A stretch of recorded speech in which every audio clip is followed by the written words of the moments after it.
આમ આદમી પાર્ટીના નેતા હરેશ સાવલિયાને 2 વાગ્યે જૂનાગઢની પોલીસ પકડી લે છે અને તેમને પાસા ભરવામાં આવી છે. જૂનાગઢ કલેક્ટરે લખ્યું છે કે જો હરેશભાઈ સાવલિયા જૂનાગઢમાં રહેશે તો કાયદો અને વ્યવસ્થા, શાંતિ અને સુલેહ જોખમાઈ શકે છે અને રાતે જ તેમને સાબરમતી જેલમાં ધકેલી દેવામાં આવે છે. નમસ્કાર, હું છું ચિંતામણી પુત્ર અનિલ પટેલ. સ્વાગત છે આપનો મારા વિશેષ કાર્યક્રમમાં. હરેશ સાવલિયા એટલે જૂનાગઢથી લઈને તમામ સૌરાષ્ટ્રમાં એક ખેડૂત આગેવાન તરીકે તેમની છાપ છે. ખાસ કરીને તેઓ ગોપાલ ઇટાલિયા એટલે કે વિસાવદરના ધારાસભ્ય છે. તેમનો પડછાયો બનીને તેઓ રહેતા હોય છે. ખેડૂતો સાથે અન્યાય થાય અથવા તો કોઈ પણ પ્રકારની આવી વસ્તુઓ થતી હોય છે ત્યારે તેની લડત પણ આપતા હોય છે. પણ હવે તેમના રહેવાથી જૂનાગઢમાં કેવી રીતે સુલેહ શાંતિ ભંગ થશે એ ખબર નહીં. પણ લગભગ 2 દિવસ પહેલાં જ તેમને જામીન મળ્યા હતા અને હવે તેમને ફરીથી અરેસ્ટ કરવામાં આવ્યા છે. પણ જામીન મળે અને અરેસ્ટ થાય એની પહેલાં જ તો એ ગામમાં ગયા હતા અને પોતાના સહયોગીઓનો, પોતાના જે સમર્થકો છે તેના માટે તેઓ લગભગ 7-8 મિનિટનું એક ભાષણ પણ આપ્યું હતું. આવો સાંભળીએ હરેશ સાવલિયાએ પોતાના ભાષણમાં શું કહ્યું હતું. પહેલા તો આ વિસાવદર વિધાનસભામાં આજે ખેડૂતોએ માન આપ્યું છે એ બદલ આ ખેડૂતોને નતમસ્તક વંદન. કારણ કે મારા જેવા નાના એવા માણસ માટે જો આ ગામ માનતા રાખતું હોય કે હરેશભાઈ જલ્દીથી જલ્દી છૂટે તો અમે અમારા ખેતરમાં જ ભગવાનને પ્રાર્થના કરશું, આરાધના કરશું અને ભજન કરશું. આવું લગભગ પહેલી વખત બન્યું હોય છે કે કોઈના માટે ખેતરમાં ભજનનું આયોજન થયું. મેં જેલની અંદર શાંતિ તો હાવ શાંતિ હતી. આમ તો અહીંયા કઈ બીજું કઈ હતું જ નહીં. તો મને એમ થયું કે આ જે સમય મને મળ્યો છે તો આમાં મારે કંઈક વાંચન કરવું જોઈએ, મારે અહીંયાથી કંઈક લઈને જવું જોઈએ. હું જેલમાં આવ્યો છું તો એ કુદરતની મરજી હશે. કુદરતની મરજી વગર કાંઈ થાય નહીં. તો અહીંયા મેં મહાત્મા ગાંધીનું પુસ્તક વાંચ્યું, સરદાર વલ્લભભાઈ પટેલનું 600 પાનાની બુક મેં પૂરી કરી. સૌથી મોટી વાત મેં અહીંયા આખા ગીતાજી વાંચ્યા. ત્યાં બેસીને ખોટા વિચાર કરવા એના કરતા ત્યાંથી કંઈક મેળવીને આવીએ.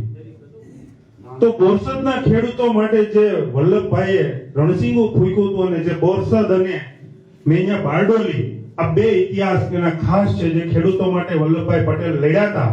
એ ઇતિહાસો આપણે જો યાદ કરીએ તો આજે ખરેખર વિસાવદર બારડોલી બની ગયું. વિસાવદરના ખેડૂતો આગળ આવ્યા. જેમ બારડોલીના ખેડૂતોએ સહકાર આપ્યો હતો અને વલ્લભભાઈને પૂરેપૂરો સાથ આપી અને લડાઈમાં બારડોલીના ખેડૂતો ખંભો મિલાવીને ઊભા થયા હતા અને આપણને સ્વરાજ મળ્યું. એવી રીતે આજે વિસાવદરના ખેડૂતો પણ ખંભે ખંભો મિલાવી ઊભા થયા. એ વાતનો ખૂબ આનંદ છે.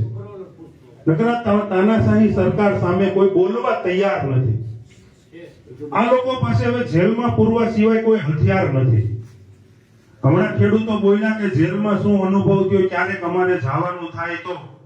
પણ હું કાળિયા ઠાકરને પ્રાર્થના કરું કે તમારા વતી અમે જેલમાં જાવું, તમારે નથી જવું. જેલના અનુભવ બહુ કડવા હોય, જ્યાં કઈ માસીનું ઘર ન હોય. જેમ તેમ જેવા તેવા શબ્દોથી બોલાવે, માન અપમાન થાય, આ બધું સહન કરવું પડે. કારણ કે ત્યાં આપણે કેદી છીએ, આગેવાન નથી. એટલે ખેડૂતોએ કોઈએ જેલમાં નથી જવું, આવું કોઈએ વિચારે નથી કરવાનો કે અમારે જેલમાં જવું પડે. જ્યાં જરૂર પડે ત્યાં જેલમાં જવા અમે તૈયાર છીએ. આ તાનાશાહી સરકારને જે કરવું હોય તે કરી લે. એક કેસ વિસાવદરમાં ખોટો કર્યો, જેલમાં અંદર ગયા તો ત્યાં બીજો કેસ ખોટો કર્યો.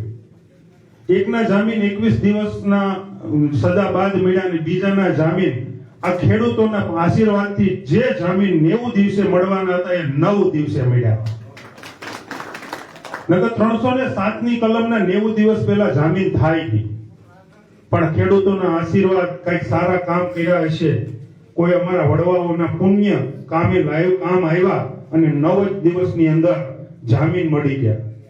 બીજી મોટી વાત, રાજુભાઈ કરપડા અને પ્રવીણભાઈ રામ છેલ્લા 100 ને વધુ દિવસો થઈ ગયા જેલમાં છે અને આજે એક કેસમાં જામીન મળ્યા અને બીજા કેસની સુનાવણી થઈ ગઈ. એટલે પરમ દિવસે બીજા કેસના પણ જામીન મુક્ત થશે અને આપણા બંને આગેવાનો આપણી વચ્ચે પરમ દિવસે હશે. એટલે આટલો બધો આ ખેડૂતોનો પ્રેમ આ તો બંધાળા ગામમાં આપણે બેઠા છીએ, પણ આજે અમે 9મી માનતા પૂરી કરી. ખેડૂતોએ માનતા કરી હતી કે હરેશભાઈ બહાર આવે તો અમે આ માનતા કરી. અમુક ખેડૂતોએ તો એવી માનતા કરી છે કે જે ઉનાળામાં અમે તલ વાવીએ છીએ, પણ જો હરેશભાઈને જલ્દીથી જલ્દી છોડી દેવામાં આવશે તો આ વર્ષે અમે તલ નહીં વાવીએ અને ગાયો માટે લીલું વાવશું અને ગૌશાળામાં આપી દેવું. તો આથી મોટો બીજો પ્રેમ કયો હોય? માતાઓએ બહેનોએ અમારા ગામમાં જ મેરડી માતાજીનું મંદિર છે, તો એક મણ તાવાની માનતાઓ રાખી છે. એક મણ તાવો. મેં બહેનોને કીધું કે એક મણ તાવાની માનતા તો છે, પણ આપણે કોને પ્રસાદ આપશું આટલો બધો? માનતા તો 100 ગ્રામની એ થાય, એક શ્રદ્ધાની વાત છે. ખોટી મોટી માનતા કરી અને પછી પ્રસાદનો અનાદર થાય એવું ન કરવું જોઈએ. પણ હવે માતાઓ બહેનોનો પ્રેમ છે, માનતા થઈ છે તો પૂરી તો કરવી પડશે. એટલે આટલો બધો પ્રેમ બધી બાજુ મળી રહ્યો છે. બહારના તાલુકામાંથી આજે હું મેંદરડા ગયો તો ત્યાં પણ ઘણા લોકોએ માનતા રાખી છે. માણાવદરમાં માનતા રાખી છે. રાજકોટથી કાલે લોકો આવ્યા હતા, એની માનતા છે. કાલે રાત્રે ભેસાણ કાર્યાલય ઉપર આવ્યા હતા કે ભાઈ માનતા પૂરી કરવી પડશે. ખોડલધામની માનતાઓ છે, સત્તાધારની માનતાઓ છે, પણ સત્તાધારની માનતાઓ જેને છે એ હમણાં પૂરી નહીં થાય, કારણ કે આપણને કોર્ટે એવો આદેશ કર્યો છે કે જ્યાં સુધી ચાર્જશીટ ન આવે ત્યાં સુધી વિસાવદર તાલુકામાં નથી પગ મૂકવાનો. એટલે આપણે કોર્ટનું જે કાંઈ માન છે, માન જાળવી રાખવું પડે. એટલે એ માનતાને હમણાં થોડાક દિવસ આપણે જ્યાં સુધી કોર્ટ આપણને હુકમ ન કરે ત્યાં સુધી આપણે વિસાવદરમાં નથી જઈ શકીએ. તો એ માનતાવાળાને ક્ષમા માંગીએ છીએ કે ભાઈ હમણાં તમે ખમજો. આપણે કોર્ટનો અનાદર ન કરી શકીએ તો જામીન રદ થઈ જાય. એટલે હમણાં અમારું રહેઠાણ ભેસાણમાં જ છે, રેસિડેન્ટ ચણાકામાં છે. જ્યારે પણ કોઈને કામ હોય ત્યારે આ બાજુ આખા વિસ્તારમાં જવાની છૂટ છે. માત્ર વિસાવદર તાલુકાના કોઈ ગામમાં નહીં જવાનું, વિસાવદરની હદમાં નહીં જવાનું, આવા શરતી જામીન છે. તો કોર્ટને પણ આપણે માન રાખવું જોઈએ, કારણ કે જે કામ અશક્ય હતું એ સત્યની લડાઈ અને આપણે સત્યમેવ જયતેનો જે નારો પોકાડીએ છીએ એ ખરેખર સત્યની જીત થઈ. જે કામ 90 દિવસે થવાનું હતું એ 9 દિવસમાં થયું, એટલે સત્યની જીત થઈ એવું આપણે 100% માની શકીએ. એટલે હવે આપણે આજે આ ભજનનો કાર્યક્રમ આ વિરેનભાઈ ગજેરા દ્વારા અને આ બંધાળાના ખેડૂતો દ્વારા, તો વિરેનભાઈનો ખૂબ ખૂબ આભાર. કેમ ગયા વિરેનભાઈ? તમે 2 શબ્દ બોલશો ને? તમે આટલું મોટું આયોજન કરી શકો ને બોલશો નહીં?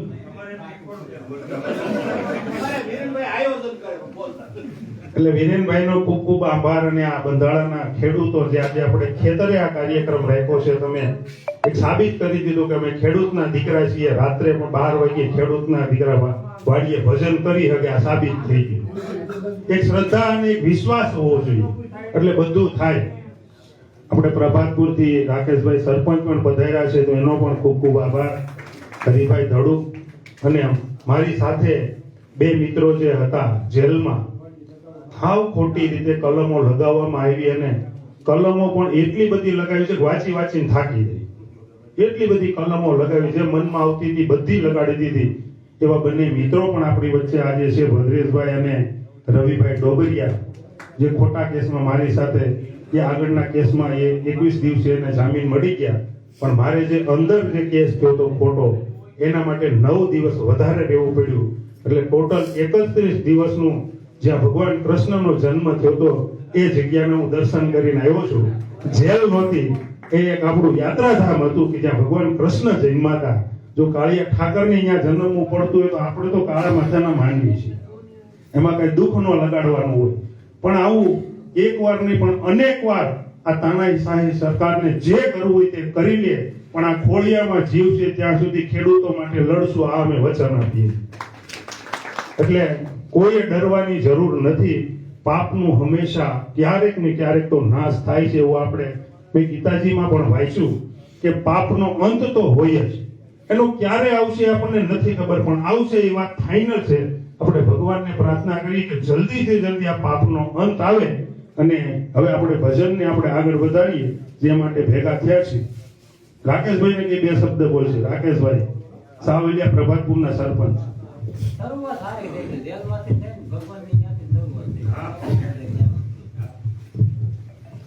આજે આપણે બંધાણા વિરેનભાઈના આમંત્રણને માન આપી એ વાડીએ આ કાર્યક્રમ રાખ્યો. ખરેખર તો આ કાર્યક્રમને અમે બધા પાર્ટી વતી પહેલા તો બિરદાવીએ છીએ. કારણ કોઈ જેલમાંથી કોઈ નેતા છૂટે પહેલા તો જેલમાં જાય, હરેશભાઈ હોય, રવિભાઈ ડોબરિયા હોય, ભદ્રેશભાઈ હોય, એનો વાંક ગુનો મિત્રો કાંઈ હતો જ નહીં. આપ બધા જોયો હોય છે વિડીયોના બધા સાક્ષી છો. એમાં એની માંડવી નહોતી, એને કોઈ લેવા દેવાય નહોતા. માંડવી બીજાની હતી, પછી આખા વિડીયોની બધાની માહિતી આખા આમ તો ગુજરાત આખાને માહિતી છે, એમાં કોઈ જાતની મિસ્ટેક નહોતી. પણ છતાંય આપણે સૌ જાણીએ છીએ એમ તાનાશાહીથી કે હરેશભાઈના ડરથી કે વિસાદરમાં ભાઈ રહે તો હું થાય બધાને ખબર છે, એટલે એના ડરથી આ રીતની ખોટી સંડોવણી કરવામાં આવી અને ગુનો પણ કેવો લગાવવામાં આવ્યો, પણ મજૂરની બાઈને શેરતી કરી. હરેશભાઈના ચરિત્રને હું તો પહેલેથી ઓળખું છું, કદાચ ન ઓળખતા હોય તો આવી વાત તો કોઈ આપણે માઇન્ડમાં આવે જ નહીં. પણ ખેડૂતના બચાવ માટે અને ખેડૂતની લડત માટે યાર્ડમાં હરેશભાઈ તથાની ટીમ જ્યાં વિસાવદરવાળી ગઈ હતી તો એને અવાજ ઉઠાવ્યો હતો ખેડૂત માટે. તો ખોટા કેસ બનાવી અને 31 દિવસ જેલમાં રહેવું પડ્યું, એ ખેડૂતો માટે રહેવું પડ્યું. એટલે માટે હરેશભાઈ તથા એની ટીમનો ખૂબ ખૂબ આભાર માનવો ઘટે. એના માટે આજે આ કાર્યક્રમ ભાઈ વિરેનભાઈના પ્રેમ ભાવથી કે ભાઈ હરેશભાઈ છૂટીને આવ્યા છે તો આપણે ભજન રાખવા છે, આવું વિરેનભાઈએ કાર્યક્રમ કર્યો, આયોજન કર્યું, એ બદલ વિરેનભાઈ તથા આખા બંધારા ગામનો અમે ઋણી છે, ખૂબ ખૂબ આભાર માનીએ છીએ. મિત્રો, આવી લડત તો ગાંધી બાપુ અને સરદાર વલ્લભભાઈ આંબેડકર વખતથી આવેલી આવે. ભારતમાં આપણે સળીએ સાક્ષી સહી સત્તાધારી પક્ષોની સામે રહેવું એટલે કાયમી આવી લડતની તૈયારી રાખવી પડે. હું હોય તો ભલે, વિરેનભાઈ હોય તો ભલે, હરેશભાઈ બીજા કોઈ તૈયારી કરતા હોય તો ભલે, કાયમ એક ઠેલામાં 4 જોડી કપડા રાખી તૈયાર જ રહેવું પડે. જેલ છે કે મોટી વસ્તુ નથી, એમાં કોઈ ફાંસી ચડાવી દેતા નથી. બે ભાટા કદાચ મારતા હશે હરેશભાઈ, નથી મારતા, અને કદાચ મારે તો હું ફેર પડવાનો. આપણે ખોટું કરવું હોય તો દીવાનું હોય, આપણે હાસ્ય રસ્તે હોય તો બીક છે નહીં. 5 દી પછી 10 દી 20 દી પછી જામીન તો મળી જવાના. રાજુભાઈ કરપડા જુઓ, પ્રવીણભાઈ રામ જુઓ, તથા એ બાજુ બોટાદના ખેડૂત, આ બધાના જામીન મુક્ત થઈ ગયા. રાજુભાઈ અને પ્રવીણભાઈ પણ શનિવારે છૂટી જાય છે. એટલે આમ તો હવે આમ આદમી પાર્ટીના એકો યોદ્ધા અંદર રહેવાના જ નથી. હમણાં આ શનિવાર આવે ને ત્યાં બધા બહાર નીકળી જાય. જેમ જેમ ચૂંટણી નજીક આવતા ભગવાન આપણે હારે હોય એવું તમને બધા અંદરથી અહેસાસ થાય. જેટલા અંદર હતા એ બધા એ ખેડૂત પણ જનુની હતા, ઈ બહાર નીકળી જાય. પ્રવીણભાઈ ને રાજુભાઈ એ બધા શનિવાર આવશે તો બહાર નીકળી જાય. એટલે આગળની તૈયારી આપણે તાકાતથી કરવી જોઈએ. આપણે ખબર છે ચૂંટણી આવશે, જેમ જેમ ચૂંટણી નજીક આવશે એમ તાનાશાહી વધશે. જેટલા મારા જેવા વિરેનભાઈ જેવા ભાઈ જેવા તૈયારી કરતા છે એની માથે તરાપ મારશે. તો એનાથી કઈ બીવા વાળા માણસો હોય તો આમાં હોય જ નહીં. પેલી વાત તો એ. અને હું તો સારું સરપંચ છું, તમને સરપંચોની ખબર હોય બધાને. સરપંચને ગમે કે ન ગમે પણ કેસ કરી લેવો પડે, એવું દબાણ આપો. અમે કઈ એવા બીવા વાળા નથી. સરપંચ નહોતા તો અમે આમાં હતા, સરપંચ થઈ તો આમાં જ છે. આમ તમે આ ખેસથી નો સરપંચ બનાવી પામ. આ એક સિમ્બોલ થી તો સરપંચ થઈ ગયો. પ્રભાતનો સરપંચ બન્યો, આમ આદમી આખા જુનાગઢને ખબર છે. એટલે એમ બીવા વાળા નથી ને એવું કઈ બીવા નથી. જેલમાં જવું પડે જાવું, એમાં હું નવી નવાય છે. ભગવાન કૃષ્ણનો યાદ જન્મ થયો. આપણે તો ખેડૂત દીકરા છીએ, ખેડૂતની લડાઈ કરશું, જાવું પડશે જાવું. માટે બંધારા ગામનો તથા વિરેનભાઈ ગજેરાનો ખૂબ ખૂબ આભાર, તથા આખા ગામનો ફરી ખૂબ આભાર માની મારા શબ્દને વિરામ આપું છું. સરકાર જે રીતે પોતાના રાજકીય વિરોધીઓને ધરપકડ કરી રહી છે, ડિમોરલાઇઝ કરવાનો પ્રયત્ન કરી રહી છે, હેરાન કરવાનો પ્રયત્ન કરી રહી છે, તેને અંગે આપ શું વિચારો છો? જરૂરથી અમારા કોમેન્ટ બોક્સમાં કોમેન્ટ કરજો. એ સિવાય અમારી યુટ્યુબ ચેનલને લાઇક કરો, સબસ્ક્રાઇબ કરો અને બેલ આઇકન દબાવો. સાથે અમારી વેબસાઇટ છે www.gujaratplus.in, ત્યાં પણ જઈને તમે વધુ અપડેટ થઈ શકો છો. અત્યારે માટે બસ આટલું જ. નમસ્કાર.